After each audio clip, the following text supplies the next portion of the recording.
Hello and welcome to a normal, very normal baseball podcast.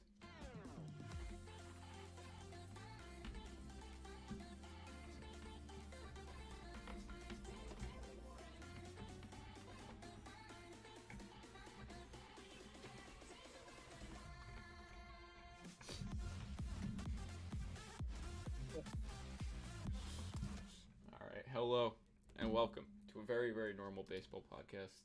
Nothing is out of the ordinary here at all because that would make no sense. Then it wouldn't be normal anymore. Exactly. We're just here to talk about baseball. I'm Alex. I'm Lewis. And we're not related in any way, shape, or form. At all. No. Just two baseball fans. And that's a very normal dog. That looks like a normal dog to me. He's a very normal dog. Okay.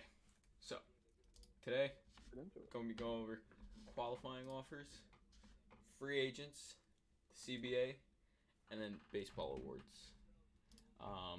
From the season, like All MLB, Rookie of the Year, was already announced, so not that one. Coach of the Year, MVPs, and Cy Youngs. So, first we can go over qualifying offers from each team. 14 total were made, and basically what a qualifying offer is when when a team extends the qualifying offer, you offer them a contract that is the salary of the top 125 players in the league. So this year it was 18.4, which is down from last year, and it's a 1-year deal. If they prove yourself, yes. And if you decline, you go to free agency. And if you accept, you're with the team. You can only be offered the qualifying offer once in your career, from any team. And that's about it. If you decline, the team who offered it to you also gets draft compensation. So they get a draft pick from whatever team that player winds up signing with. All right. So you want to get into so far who has been given the qualifying offer?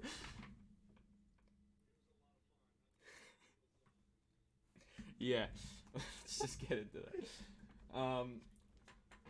So big names and some questionable ones. Marcus Semien. Well, we'll start with the ones that have already declined. Marcus Semien has declined. All right. Corey Seeger has declined. Seeger has declined. Erod has obviously declined. He's declined and signed somewhere else already. Yep. Correa declined. We said Conforto declined. Castellanos declined. Seeger declined. Taylor declined. And Chris Taylor. So we'll start with Semien. He played every single game this year. He's in the top 3 for MVP voting. He was. He had the most homers for a second baseman all time. Yeah, in history, which is kind of big, especially with what people want nowadays is a lot of production on the offensive side of the ball, and he definitely showed that he can do that. And especially with the home runs is a big thing that the game is shifting towards nowadays, and the fact that he's the first ever to hit 45 is kind of insane considering the second baseman we've had in the past, and even just the long history considering he's the first one to do it is impressive. He had like a career year this year. He led baseball in extra base hits, and he was 4th in WAR in total, like including pitchers, and like 2nd with just only behind Carlos Correa, right? And he was only Marcus Semien, and by was only 0.1 WAR pass behind Carlos Correa, and that 0.1 came from. Yeah, I'm not shocked that he declined because he had like a career season. So yes, he will be looking to get a shit ton of money from free agency.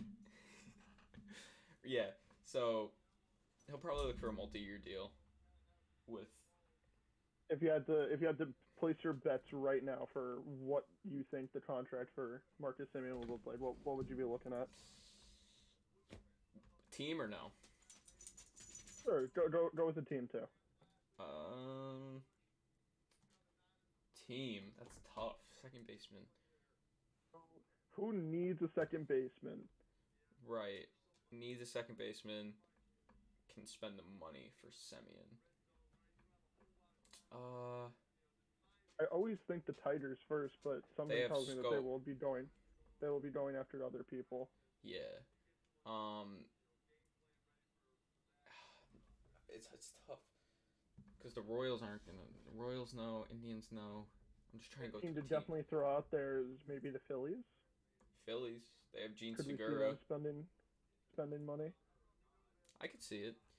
I think the year would be. Well, how old is Marcus Semien? Question. He's 31. Ooh. Yeah. So probably like maybe 6 years and like two. No, maybe not two. Like 190 million. If I had to guess. A pretty good guess. What team? Oh, I don't. I guess whatever team he signs with. I just think that's the money he deserves Yeah, for that amount of years. I would say around the same place, except I would say like it would be 5 years with a club option for the sixth. Yeah. Maybe at like 206, $207 million, just because especially they'll probably backload the contract. So it coming out last year, if he's not performing, they can always just let him back out into the wild, Right. for better or worse. Right. And I think definitely my top contenders for Marcus Semien at the moment would have to be the Phillies. I think that they could really put some things together. Obviously, I think their number one suitor would be Chris Bryant. But if, let's just say, a deal with Chris Bryant falls through, I think a good fallback would be Marcus Semien. Another one that I think about is the Oakland A's. I know that they might be headed into a hard rebuild, Oh yeah, no. but it wouldn't shock me if they, turn the corner again. They're not going for him. They're about to rebuild. They're not going. They're not going to get Simeon back. And then the Phillies, different topic, but I don't think they're going to get Bryant because they have Bohm, and I think they believe in Bohm, so I don't think they would do that. Semien, but yeah, that's. I mean, like, the Phillies does make sense. They have Segura, but he's getting old. He did miss a few games this year, if I am recalling correctly. It's even then he's been in the league for a very long time, so I wouldn't be surprised if how old he is. Yeah. I don't think he'll be too old. Oh no, he's not even that old. He's 30. He's gonna be 32 soon. So he's not even that old. But if we're also gonna talk Marcus Semien, I think that we should definitely also talk to their ace on the Blue Jays for last season. That's Robbie Ray. Oh yes, Robbie Ray, who set career highs in ERA plus, strikeouts, WHIP, and innings pitched, as he's ended up being third in WAR for pitchers. He's on a prove yourself contract. He's definitely a front runner for Cy Young this year. He leads in most categories for pitchers. He hasn't declined yet, but he's definitely going to. Yeah, there's no doubt in my mind. Yeah. And he is going on 31 as well, or 30? I can check, but I think it's something around there. Robbie Ray. But I do agree. I think he's definitely going to decline. He's had a career year. He's really proved himself. And honestly, he could be considered the front runner, but we'll get into that later. Yeah. For Cy Young. Yeah, he's only 30, so he's young. 30. I definitely do think he'll decline and see his other options. I don't think he'll go back to the Blue Jays unless they offer him enough money, which I don't see happening. Very hefty contract. Yeah, I don't see that happening. Now, if you don't see him re-signing with the Blue Jays, where could he possibly end up? There's so many teams that need starting pitching. Every team could always use starting pitching. The Astros. I think there's a pretty obvious number one, especially for a team that needs starting pitching, who honestly should start to try to win, and that would be the Los Angeles Angels. I mean, they have arguably the two greatest players in baseball. Right. And they just can't put it together. They finished the season, 77 and 85, fourth in their division. And I mean, Mike Trout is going to be coming back fully healthy next year. Shohei Ohtani he unanimous to win the MVP this year. I think really if they can start putting it together on the pitching end, the offense will come naturally with it. I agree. I think, but I think after they didn't get Bauer or Cole in past years, and they've been like fans have gotten mad at them for that. I think maybe they'll start realizing that they have to pick up some pitching, some starting pitching. Well, especially this is the first offseason for their new GM, I'm pretty sure, because their last GM got fired after the 2020 offseason. I believe and so. He's now an assistant GM. Yeah, I would not be surprised whatsoever if they go at, especially because they drafted pitchers in every single draft pick of this year. So they did take only pitchers. That's kind of leading me to believe that they're starting to listen and they know that they need pitching, so they're gonna go for it. Yeah, they're definitely coming around on the realization factor there.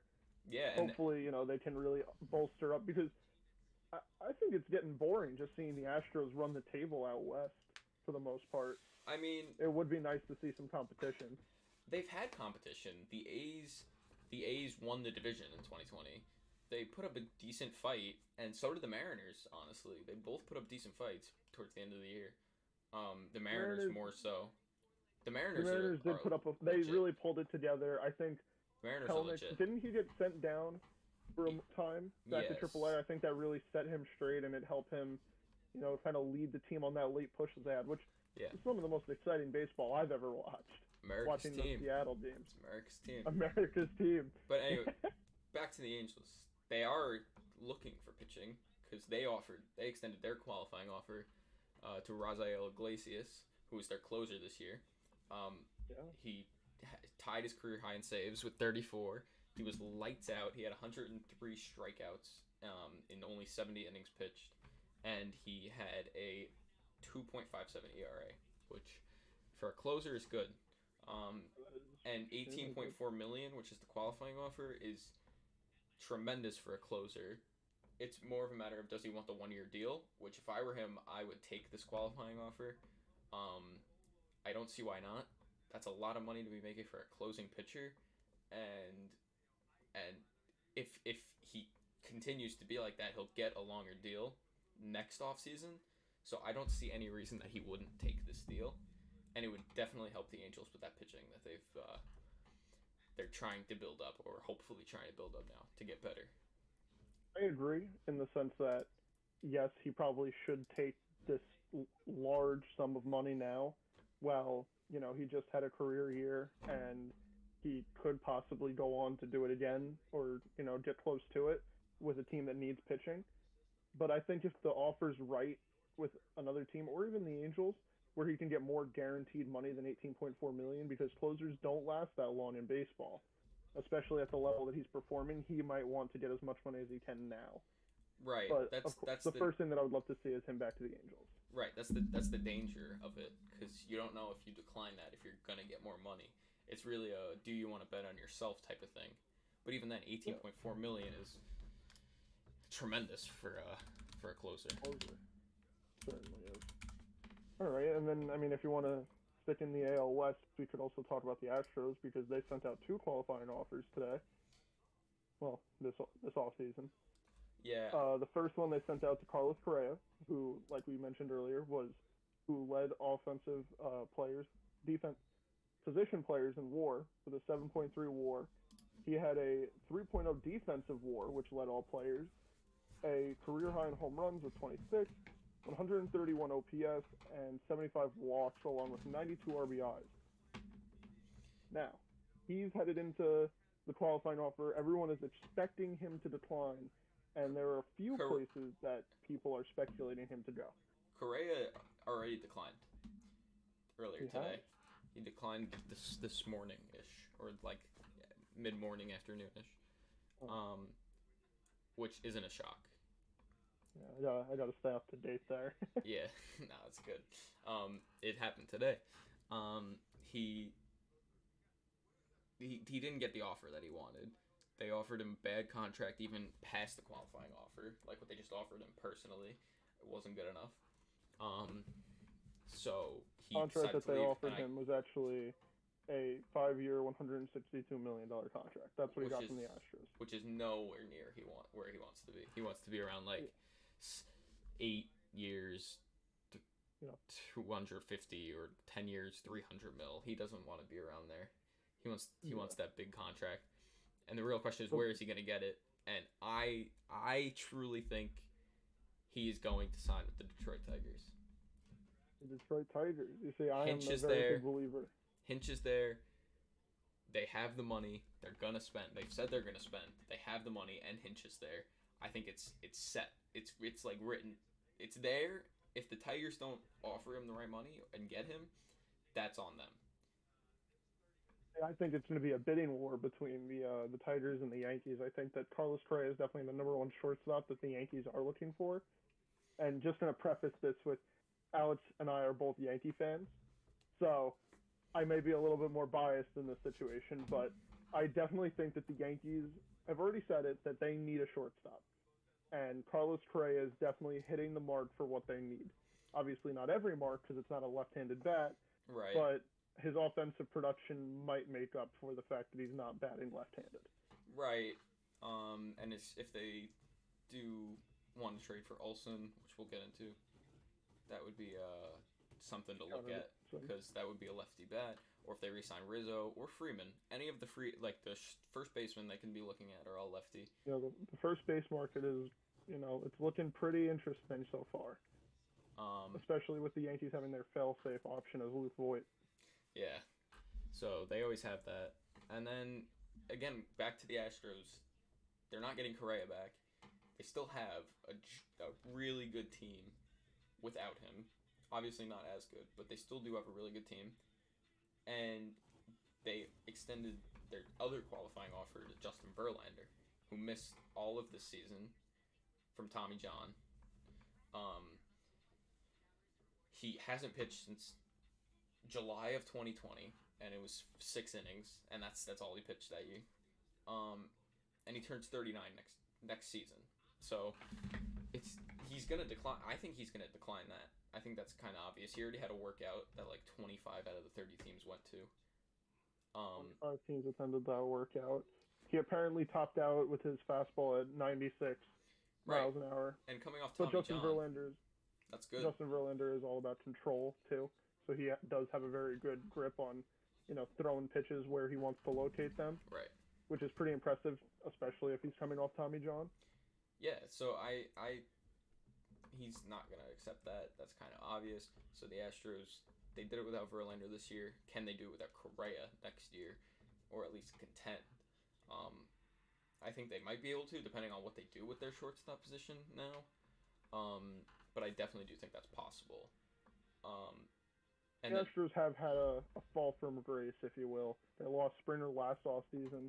They're going to lose Correa this offseason. And their infield is getting a little older. Not to count them out, but they are getting up there. Yeah, Yuli and Jose are getting older. But they lost Springer, but now they have Kyle Tucker, Jordan, who's a DH, but he can play outfield. The Siri guy, I forget his first Siri. name. Miles Straw. So, well, I believe Miles Straw is still on the Astros. I think so. But getting regardless, into Justin Verlander, if he does decline, out of those 25 teams, which 5 teams do you think did not attend the workout? Probably the Justin Verlander. Pirates, the Diamondbacks, the Orioles, the Pirates. Twins. No, I do think the Twins went. Maybe the Royals. And that would be 5, unless I counted wrong. Pirates, D-backs, Orioles, Royals. I don't know, but those are definitely 4. Why would they go? There's no way. He wants to go to contender. Completely biased. I could see him signing with the Yankees. And there was a report that said he could sign with the Yankees in the next couple of days. And I do think if he signs with the Yankees are going to spend this offseason. Because if they get a starting pitcher before they fix their shortstop situation, they are spending. And I think that we're going to play the role of flip-flop here because I think he's going to have a 1-year, $22 million contract with the Detroit Tigers. you think he's going to I go think back he's to the going to Tigers? go back to where he started and call it a career. I don't know, because he said he wants to pitch till 45, even after Tommy John. So I don't know what the situation really is on that. I think everyone, like, you can always say that as an MLB pitcher, but the problem is, you can throw one bullpen session for 25 teams, but can you, start 30 plus games for a team? What will the wear and tear be like coming off Tommy John? He's getting really old really quick. Not to discount him as a pitcher, but you never know what could happen there. Right. I think that the safe bet for him and what I would consider doing in his shoes would just be, go to Detroit, thank the fans again. He did play for them for a while. They had one of the best pitching staffs if they could all have hit their prime at the same time between him, Sale, Scherzer. So, yeah, it wouldn't surprise me.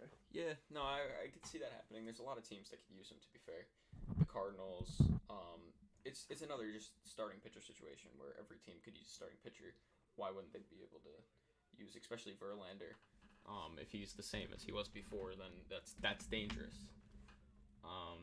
And then moving on, the Mets have extended offer to one of their starting pitchers that they would like to keep this year, Noah Syndergaard. He hasn't accepted or declined yet. I could see him accepting it. I don't see why he wouldn't. In being realistic, I don't see why he wouldn't. He was injured last year. He pitched 2 innings. He didn't pitch before that since 2019. And he's been in the organization his whole career. I just don't see why he wouldn't accept that, especially coming off an injury like that, unless he really wants to bet on himself, because I don't think anyone's given him more than 18.4 coming off an injury like that. I would agree with you in the sense that he probably shouldn't decline. However, I have read things that do say that he is not the happiest with how he's been treated in the organization coming back from his injuries and stuff. But I think that's the mess. Accepting it would still be the right thing to do, even if it's just, he stays for one more year and then hits the open market. I think accepting would be the best bet for him. I completely agree. And now next we have Michael Conforto, who already declined his option from the Mets. Right. He did miss a good amount of games, but he did have a 101 OPS. But just slightly above league average. Yeah, and the big thing with him is that he is a pretty big fan favorite out there in the outfield for the right. New York Mets. But I think since he declined, he's gone. There's no way he's. Well, he does have Scott Boras as his agent, so there's no way. Yeah, there's no way he's signing. Back with the Mets if he declined. I think he wants to bet on himself. He's looking for about $20 million a year, probably. I think so. One team that I definitely see him at least wanting to try to go to would maybe be the Brewers if they're willing to give him that contract. I know the Brewers, they've had the pitching locked down for 2 seasons now, 3 seasons. They really need the bats and the defense to really catch up to the pitching, and part of that would maybe just be adding a pretty good player, Michael Conforto. Yeah, I can see that. Yeah, he'd be in their outfield. I could see it. But outfield's also kind of like pitching. It's like you could really always use a good outfielder. So there are a lot of teams out there. I personally think the Phillies would be a good spot. Their center field situation isn't the best.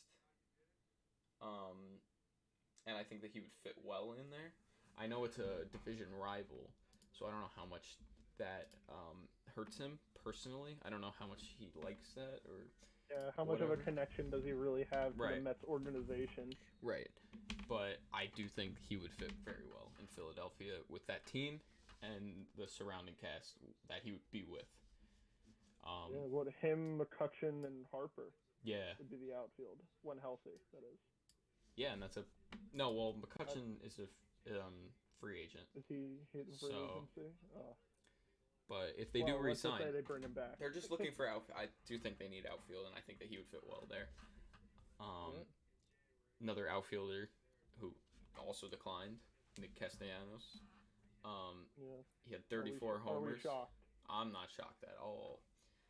He had 34 homers, career high, 100 RBIs, 309 batting average, 136 OPS plus. He had an OPS of 939. He's a good personality, and I think he is worth more than 18.4 million. And I think he knows he can get a longer contract, and I think that's really all that has to be said about that.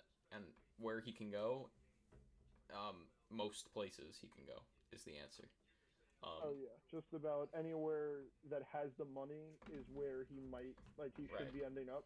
Obviously, unless it is one of those bottom feeder teams at the moment, he can definitely help speed up a rebuild or a retooling for a lot of teams, and put them right back into that contending spot of either their own division or even the wild card if that's what they're looking to push. One team that I definitely see trying to make a move for him, maybe, average salary of like $22, $23 million a year would be the White Sox. But that depends on what they do with, some of their young stars, if they really want to ride out the arbitration and stuff. Giving the money to Nick Castellanos would definitely bolster the lineup for them. It's a little tough. I agree. I think that I could see that fit. Again, I could also see the Phillies. It's just outfield. Any outfielder really we Outfield. could see with the Phillies, because that's what they need more than anything. Right. And then who else do we have here? Freddie Freeman doesn't. It's not no big deal. They're just using it to get the draft pick. If he does leave, obviously he wasn't going to accept that. That was. Do we think he will leave? He is. He's the hometown boy. He came up through the organization. I would be shocked if he does. If I'm being honest. I think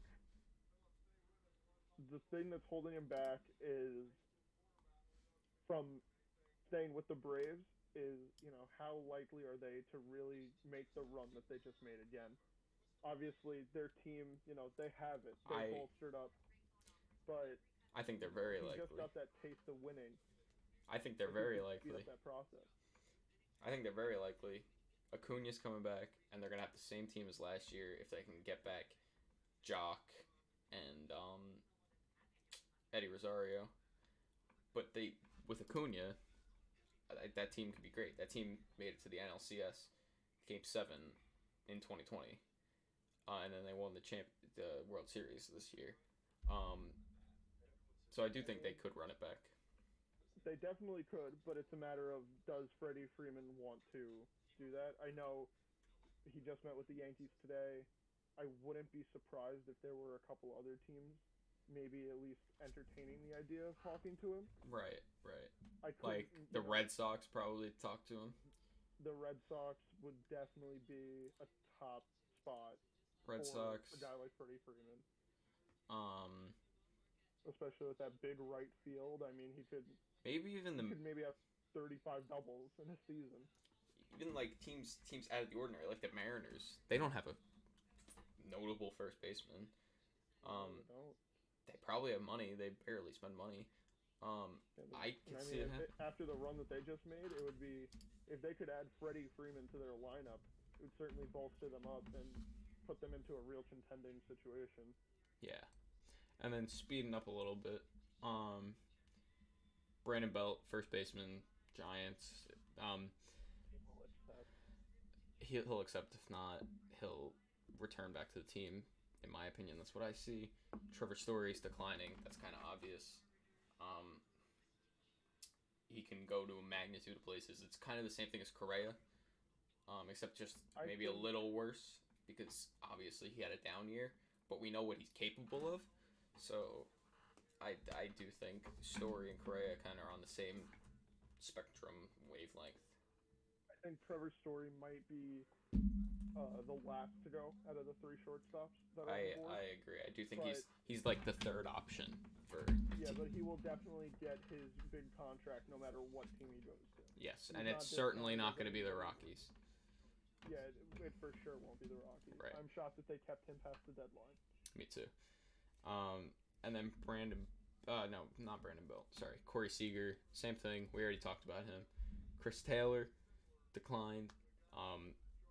He literally fits on any team. He plays every position except first base and pitcher and catcher. Any team could use that. I think that speaks for itself. He had a good year. 20 homers, 73 RBIs, 110 OPS plus. I think he literally any team can take him on any day of the week, and that's really that. If I'm being honest, there's no real predicting. One team that doesn't need a guy like Chris Taylor. Right, there's no real predicting. And then, well, I mean, some notable names that didn't get extended the qualifying offer. We have John Gray, pitcher from the Rockies. Very shocking. He never got the qualifying offer. That organization is going downhill. It's going downhill again. Right, the far fall from in Denver, Colorado, down a hill. Yeah, it's a mile high fall. Yeah. I think that they did not extend the qualifying offer because they believe that they can bring him back. However, I think because he didn't get the qualifying offer, he's not going to go back, and that's where you're going to see a little bit of conflict. I don't think that he will sign until later into the offseason. Right. No, yeah, I can see that. I think a lot of a lot of teams could use starting pitching, as we've said before. And then the second player that we did not see get a qualifying offer is Clayton Kershaw. You know, that really good pitcher on the Dodgers. Yeah, that guy. I've heard of him a couple times. Yeah, just a few times. You know, I don't think that he's ever won an MVP. But So, I mean, I'm blown away that the Dodgers didn't even extend him the qualifying offer. Obviously, he's worth way more than $18.4 million. But, you know, even not just asking, not just extending that qualifying offer kind of shows that maybe they're pushing him out of the door and they feel like they can win without him, which is shocking. But if that's what the Dodgers organization wants to do, that's what they're going to do. I think John Gray and Kershaw, I think that they could both sign to the same team. I can see it. I'm definitely looking forward to Kershaw leaving the Dodgers. Seeing him in a different uniform will be... It's going to be weird, but I like when players switch up teams, so I think that's going to be exciting. I could see any team. He could go to his home state in Texas, because the Rangers have been told that they're going to spend a lot of money this offseason. So it'd be interesting if they did that, if they Kershaw, Story, whoever they decide to go after. I think their big targets are Kershaw and Story. I agree with you there. I did read a report saying that the hitting coach of the Rangers is good friends with Corey Seeger. The hitting coach from the Rangers previously worked for the Dodgers and helped Corey Seeger, and it's believed that the Rangers are going to use that as a kind of magnet for Corey Seager. And I think once one free agent goes to a team, it definitely bolsters their reputation, and other free agents certainly look at them as a target destination, because everybody in this league wants to win. That's why they're here. Right. They want to hold that trophy. They want to have the ring on their finger. Right. Yeah. It's not wrong. Not wrong on that. It'll definitely be interesting, especially with the CBA looming. CBA that expires on December 1st. Right, and they have till the 3rd to make a new contract, which is what the big scuffle is about now, because a lot of sources have said for fans to get ready for a couple painful months, maybe a delay of the season or a lockout in the early of the year, which is something we don't want to think about, but unfortunately we have to, because it's very possible. Hard truth. Yeah, there's been according to Passon over at The Athletic, it stated that the two sides are as far apart as humanly possible when it comes to just the CBA in general. Some things that we have heard come out about the new CBA is that the MLB wants to base arbitration money based off of WAR and not the average of the 125 which is paid players. No. Arbitration based off WAR rather than the 10 million that it is now. The qualifying offer is the 125. Oh yeah, sorry, I mixed those two up. No, yeah, all good. That's ridiculous. I mean, if someone has a negative WAR, what do they owe? Do they owe the MLB money? Yeah, but those players don't. Those players won't go to arbitration. Is the thing. Yeah. There's no way. But that would give their team some money. Pay for another piece. Get rid of them. Yeah, no, I don't like that at all. I very hardly agree. I think a player should know their worth, and they should get the money that they can argue for, which is what an arbitration is. So that's what I think. And then, like, that's why I think some of these free agents might wait till the CBA passes to do some of their contracts, because it changes the way players get paid. And also the luxury tax might reset with the or be raised with the new CBA. Or it could go down. Or it could go down. The owners and the MLB in September, they sent out a proposal for the CBA, and it was players would be free agents after reaching 29 and a half years old, and teams would be required to keep a minimum payroll of $100 million per year. So that's the opposite end of the spectrum. It's not spending too much; it's spending too little. And that would certainly hit some teams hard, such as the Orioles, who had the lowest payroll in baseball at $17 million, which is insane. Whole entire payroll. It's insane. I get that it prevents people from tanking, which is something that Scott Boras has been really against so far in the GM meetings. It takes away from the competitiveness. I get that, but then you look at teams like the Rays, who are doing it without paying. Are doing it with a small payroll. And you think if they can do it, then those teams are just doing it wrong, and they know they are. Well, I think it's not only that some teams may not be making the best decisions, but also that the Rays front office, hats off to them. They have put together some of the most ridiculous trades and some of the craziest things where you think they're just throwing away players, but then they get back these other players that you don't see for a couple of years, and the next thing you know, they're making all-star games, they're competing for Rookie of the Year. I mean, it's absurd what they've been able to do. And you can attribute some of it to luck, but also it takes a lot of skill out of every single person in the organization, and not just what the players put on the field. But it's also about what the people in the big suits are doing up there. Yeah, finding that talent. They have such a good organization, and as a Yankee fan, it pains me to say that, but like every single one of their minor league teams made the championship or won their championship this year. Which is terrifying, because they have guys come up every day that are just like, where'd this guy come from, and how is he doing this? And they do it all the time, and it's very impressive.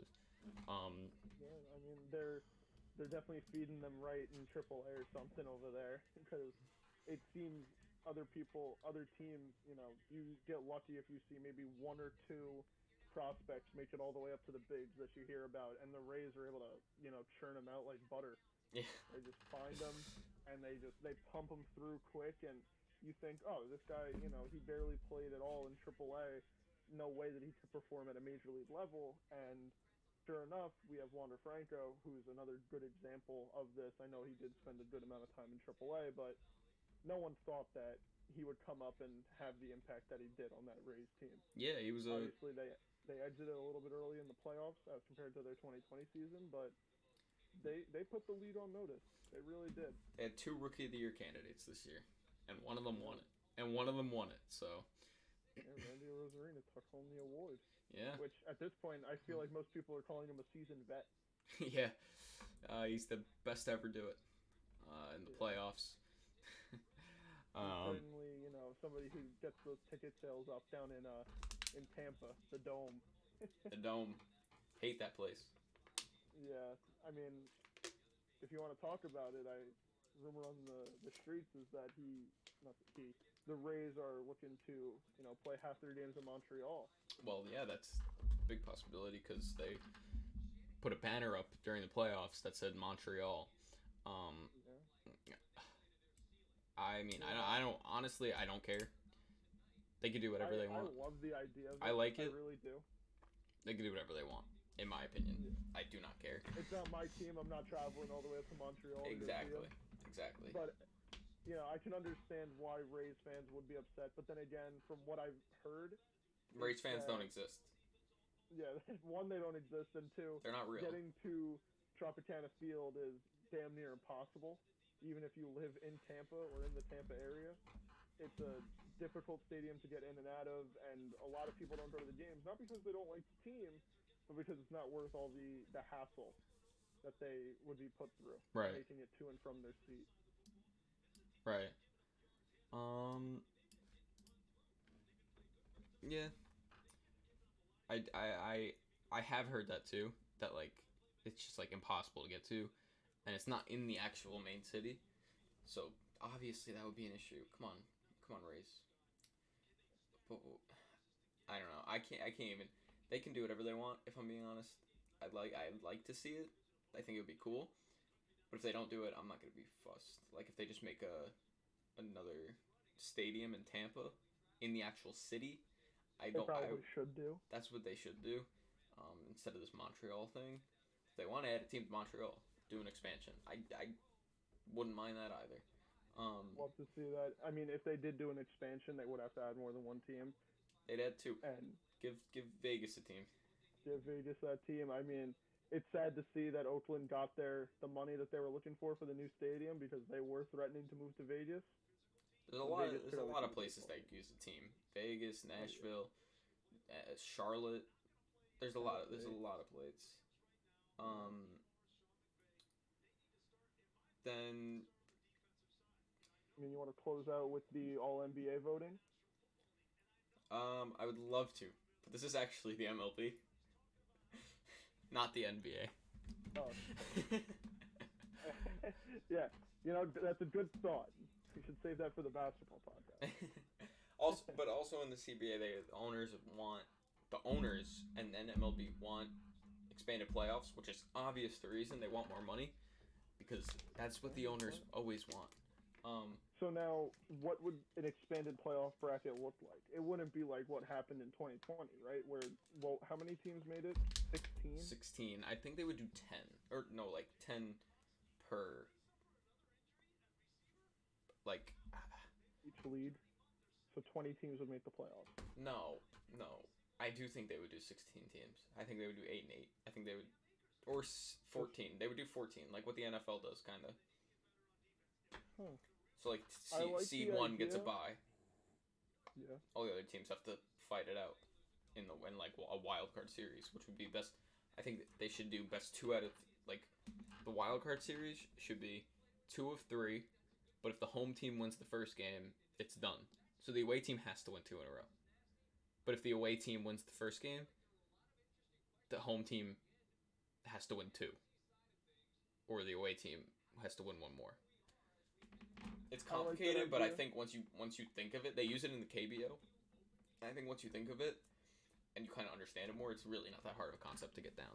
It would definitely make the playoffs go longer, which who doesn't love more baseball? The owners love it. Yeah, the owners love they love seeing that paycheck hit them every other week. Of course, they love it. And the other thing that I think of when I hear about the expanded playoffs and this thought process of having that is it makes those games more electric. Now, us being Yankee fans, we've had plenty of our time shared in the Bronx for playoff baseball. Now, imagine going into the Bronx where the Yankees have to win, and if they don't, then they're hitting the road. Well, I know you can do it all in the regular season, you can do it all in the playoffs, but that extra added factor of it being considered playoff baseball, it really adds to that atmosphere. Right, it would make it electric. All 3 games would be in one stadium. Whoever's the home team has to win the first. If they win the first game, it's good, and they just have to win. If they don't, then they have to win 2. I like the idea, and I think it would be electric. And I think if they keep it the way it is, I'm not going to complain about it. But if they do change it, I I would like to see that. I wouldn't like to see more than 16 teams make it. I think over half the league is already a lot. So adding more would be insane. That's I mean, that's what I think would be the best if they did. the other one that I have seen thrown around is sort of like what the NBA does with their play-in that they've just started doing. Of you have the wild card, but there's two wild card games, and the winners of the both wild card games go on to play one another. You know, winner of that gets the higher seed. The loser has to play the winner of whoever played the losers. And that's how the NBA does it. It seems like a good plan, but I don't know if the MLB, not the NBA, wants to go that far into. It would be November. I think the playoffs would be ending around November, especially if you have to play Well, mid-November, more. maybe ending Yeah, like it would. around now or last week ish. Yeah, it would be four more games on each side, probably all separated by a day. It's a good another week added to the season. You know, will that affect how many games they play in the regular season if they know that they have to play more in the postseason? Would that affect the pitching rotations going into the playoffs? It's all, it's all up in the air. It's obviously not stuff that's on the owners' minds, but it's definitely on us, on our minds as baseball fans, because we always just want to see the best baseball that we can every day. Right. Yeah. I I I I agree. I think it would just be best if they do decide to do it, and I think it's gonna be part of it at the end of the day. Um, if it costs taking a couple games off the season, I don't think I would mind that. Making like a 150 game schedule to to get another playoff series, like an actual series rather than just one game. I think I would like that. I do think I would like Yeah, that. I would love to knock it. I wouldn't want to knock it down too much because we just experienced that 60-game season, and that was torturous. It felt like you lose one game and you were out for the rest of the season. But definitely a healthy middle ground between 60 games and 162 would help with finding a good balance to have more playoff games. Playoff baseball is always the best type of baseball. Yeah, not wrong about that. Playoff games and late season, best type of baseball. So then I think we're gonna close it out with the awards, and we'll save the All MLB for a different time. We'll start with the the Rookie of the Years, Jonathan India and Randy Rosarena were announced tonight as the winners. So congrats to them. And then there's Manager of the Year is Dusty Baker, Scott Service. So Dusty Baker's the Astros, Scott Service is the Mariners, and then Kevin Cash is the Rays. I think kind of personally I do think Service should win. That Mariners team came out of nowhere. No one expected them to win 92 games. Especially in the second half. Yeah, they beat good teams. They swept the Rays in a 4-game series once upon a time this year. And I do think that he managed that team extremely well considering they won 92 games. He was able to pick the right tool for the right job. It felt like almost every time. He was rolling out that team, and you would have bet that they were going to win every game with how well it was managed and how well it was put together, really, especially with what he had out there in Seattle. I think Dusty Baker should win the award. I mean, they made it to the World Series. He did have a great team around him, and he did make plenty of good calls when it came to, in the late season and the playoffs. He did make a lot of good choices that a manager should be doing. He had that emotion, and he really acted as the glue in that clubhouse, which you wouldn't expect out of someone who's as old as Dusty Baker dealing with what he would call kids. Right. He really put it all together. Yeah. No, I do see where that's coming from. But he had a great team around him. I think the reason I think Mariners Service should win because everyone thought the Mariners' time was next year or the year after that, depending on what happened with their young stars, and they were able to get it done this year. And I do think that's really impressive. I think their expected winning percentage was well lower than what they ended with. And I think that plays a big role in it. I get that Dusty took them to the World Series, but they were also under 500 in the 60-game season, and they were 1 game away from the World Series. So I think that team is kind of... Yeah, that team is built to win, obviously. Right. I don't think that they're crutching on their managerial skills as much as services with Seattle. But I think it's definitely going to be between those two. Kevin Cash just got the nod as a finalist because, he manages the Rays. Yeah. The Rays are a pretty good team. Yeah. And I mean, moving over to the National League, we had Craig Counsell of the Milwaukee Brewers get the nod for a finalist. Gabe Kapler from San Francisco, and Mike, I don't know how to pronounce that last. Mike Schilt. Mike Schilt from the St. Louis Cardinals. I think Gabe Kapler should win the award. I mean, no one expected the Giants to go on an absolute tear. I'm pretty sure they finished with a 107 and 55 record. They beat the Dodgers. What everyone was calling the Dodgers division. Everyone was ready this season for a Dodgers-Padres battling it out at the top of the division. And, I mean, the Giants came in, swept the rug right out from under both of them, and took the division by a complete storm. I agree. I think they came out of absolutely nowhere. They used their old veterans and their young players. They used their old players, which is all they had, and the veteran experience, I guess, just combined. It just all worked really well. They helped that Posey got the year off prior to really. He came in and he looked like prime Buster Posey this whole season. Right, and of course he's retired now, but they beat the Dodgers in the division. They didn't in the postseason. Questionable call to end that, but that's not for now. And then they just did they out of nowhere, and I think without Kapler they wouldn't have been able to do that. I think he was a big part of that. He's a manly man. They made a cake. He made a cake for his birthday, and it was a steak, but it was a cake. Yeah, that's what I mean? Man's cake right there. It's man's cake. The Phillies made a big mistake in not re-signing him. I mean, imagine what that Phillies team could do, especially if they have the offseason that we're projecting them to, along with Gabe Kapler running the show over there. Right, instead of Girardi, which, oof, don't get me started. And then, anyway, we'll do NL Cy Young first. Corbin Burns, Max Scherzer, and Zach Wheeler. I think it's obvious. I think it could go two ways, but I do think it's obvious in my head. I think Corbin Burns gets this. Max Scherzer did have a good season, but I think Corbin Burns had a better season.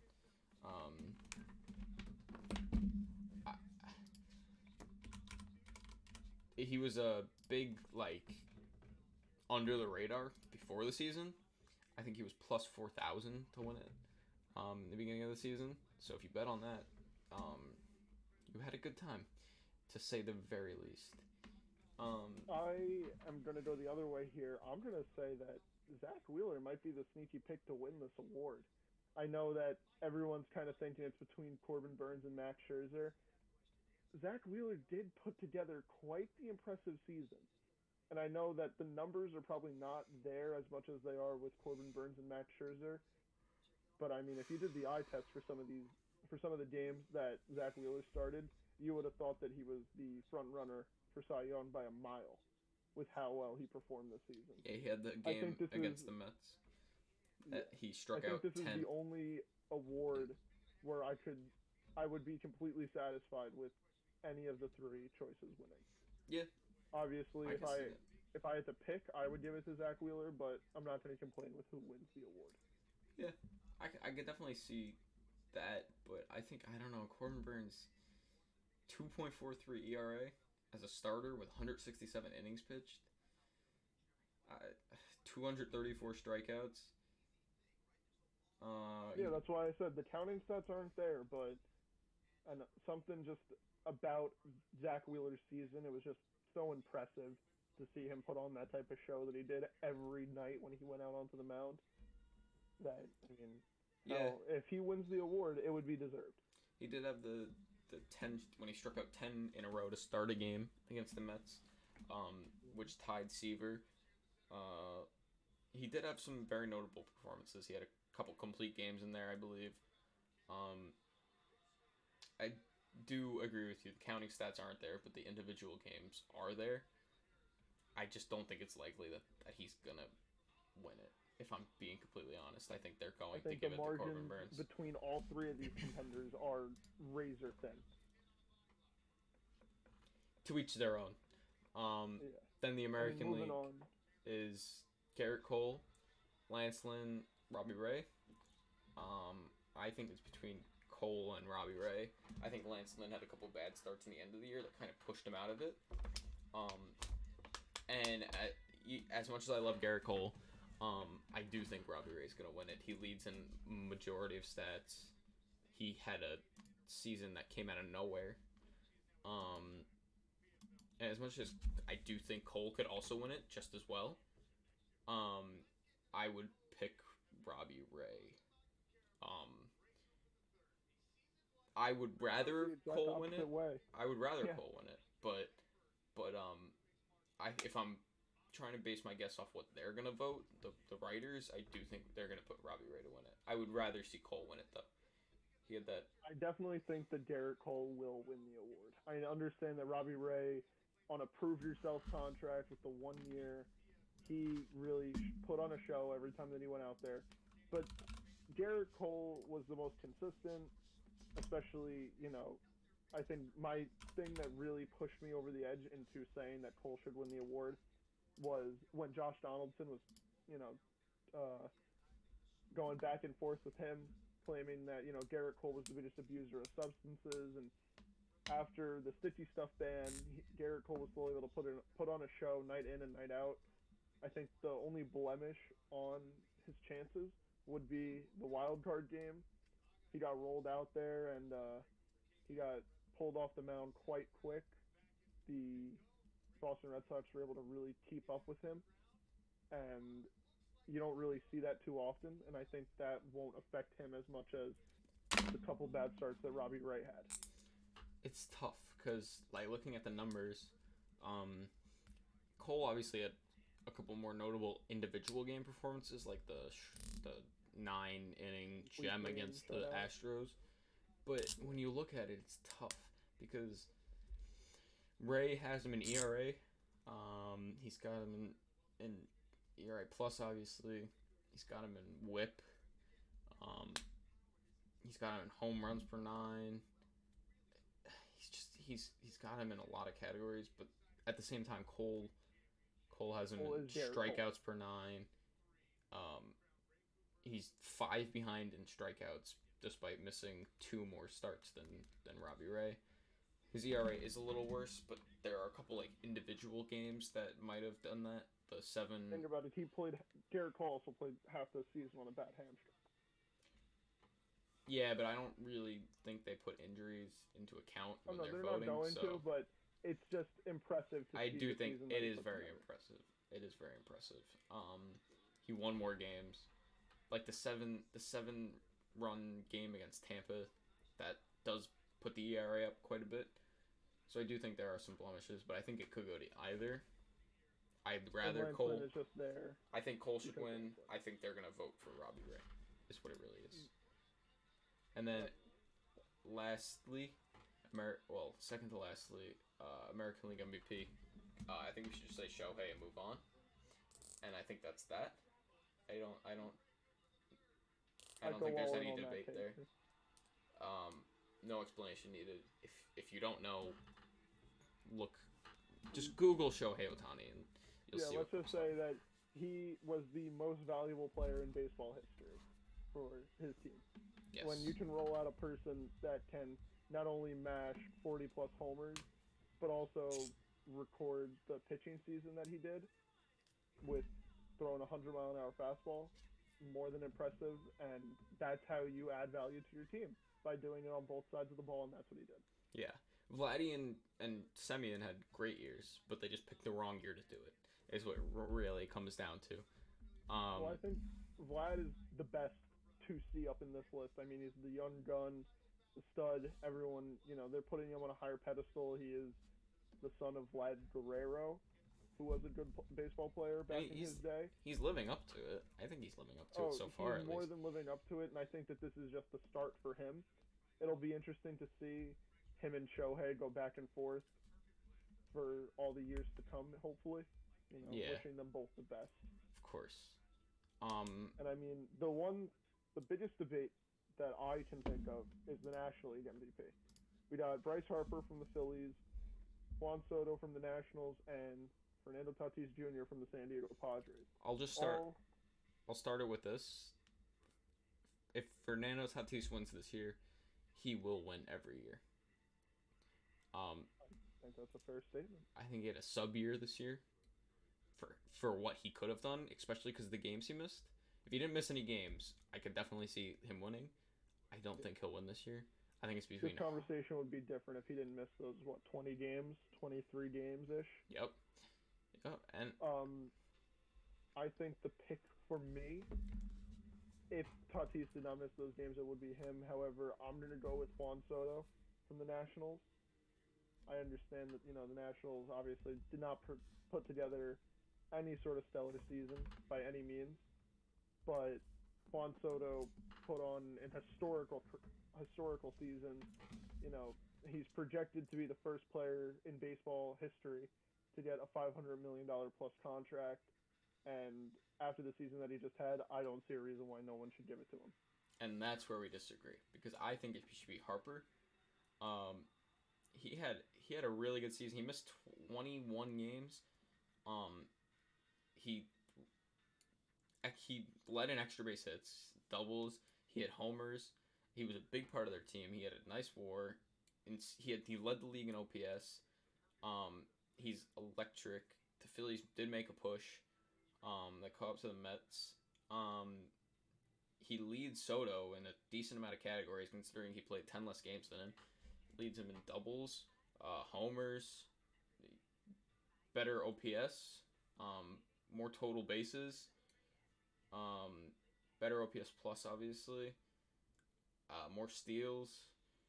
The only thing he doesn't lead in is walks, which is just because Soto is an elite walker. He has an eagle eye up there at the plate. Yeah, a 465 on base percentage is insane. However, I think 999 OPS for Soto. Just missed. I mean, I think the reason why I'm going to say Soto before I say Bryce Harper is because Soto's putting up the numbers that are close at a younger age, and it's more impressive in my book, especially after Bryce Harper already won the award. And that's not to discount him at all. I understand that he is a good baseball player and everything. This is another one where if Soto or Harper win it, I won't be disappointed. However, I do think that Soto should take home the award at the end of the day. I don't think age matters, if I'm being honest. And I think Harper leads it in more important stat categories. And his team also performed better as a total, which is definitely a part of it when considering. So, I think Harper, when you just look at it, and obviously we disagree on it, but we both have good reasoning. But at the end of the day, I'd rather see Harper win it over Soto. Both just going to count out Tatis. And yeah, the only reason I'm counting Tatis out is because I think if he wins this year, if they give it to him this year, he'll take it every year. And I think that's obvious. That's why this debate is between Harper and Soto, and I think that's reasonable. And that's about it. If being honest, that's about what's going on in baseball right now. More to come with free agency. The qualifying offers are due. 2 days. Yeah, on Wednesday. And we're recording this on Monday. Yes. So 2 days. It's looming in the distance right now, and we're hoping to see some big moves be made. Hopefully before December 1st. Hopefully before. We'll see what happens with the CBA, but I think that should do it. All right. We'll see you when we see you. This has been a very, very normal baseball podcast.